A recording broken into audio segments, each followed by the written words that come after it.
नमस्कार. शब्दमाधुरी चॅनलमध्ये आपल्या सर्वांचे स्वागत आहे. आज आपण शिवमहिम्न स्तोत्रातील 3ऱ्या व 4थ्या श्लोकाच्या संबंधात जे वर्णन आले आहे ते ऐकूया.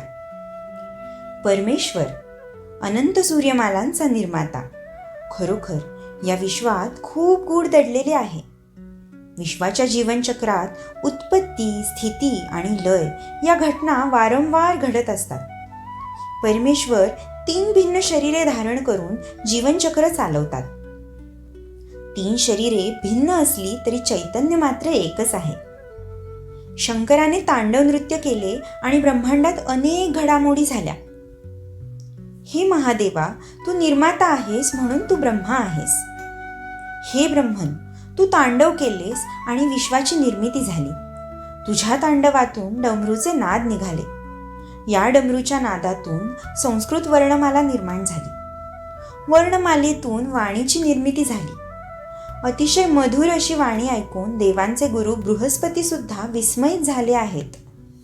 अशा प्रकारे सर्वात प्रथम विश्वातील वाणी तू निर्माण केलीस, म्हणून तू ज्ञानाची देवता आहेस.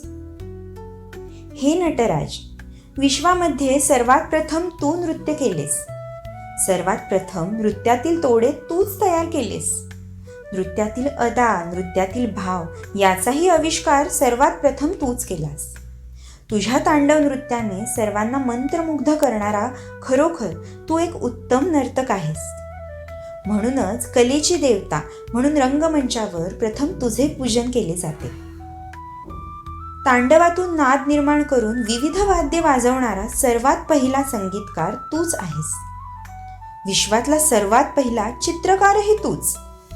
तांडव नृत्य करताना तुझ्या अर्धांगिनीच्या म्हणजेच पृथ्वीच्या अंगावर सुंदर चित्रे रेखाटणारा तू सृजनशील चित्रकार आहेस. पृथ्वीवर रंगीबेरंगी चित्रे रेखाटून तू निसर्ग फुलवला आहेस. हे विश्वनिर्मात्या, तू खरोखरच खूप महान कलाकार आहेस. जीवनचक्रातील स्थितीही तूच सांभाळत आहेस. विष्णूच्या रूपाने सत्वगुण धारण करून तू विश्वाची स्थिती सांभाळत आहेस.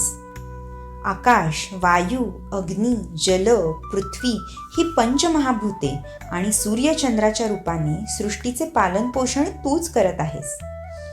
तुझ्यामुळे सजीवांचे जीवन सुरळीत चालू आहे.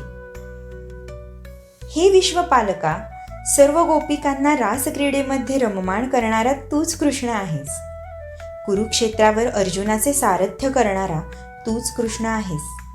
सर्वांना कर्म करण्यास सांगणारा तूच प्रिय सखा आहेस. जीवनात मृत्यू, संहार म्हणजेच लय तूच घडवतोस. परंतु या संहारानेच तू पुढच्या जीवनाचा प्रारंभ निर्माण करतोस. तू तांडव करतो तेव्हा पृथ्वी थरथरते. पृथ्वी, ग्रहगोल, अंतरिक्ष सारेच भयभीत होतात. यामुळे भूकंप, ज्वालामुखी, भूस्खलन, वादळ, पूर, उल्कापतन अशा अनेक प्रकारच्या घटना घडतात. या नैसर्गिक घटनांमुळेच भविष्यात विविध प्रकारचे खडक, डोंगर, माती, जलाशये, विविध प्रकारची खजिने, विविध तेलसाठे, खाणी, जीव अशा प्रकारे असंख्य गोष्टींची निर्मिती होते. अशा प्रकारे संहारातूनही भविष्यातील नवनिर्मिती तूच घडवतोस.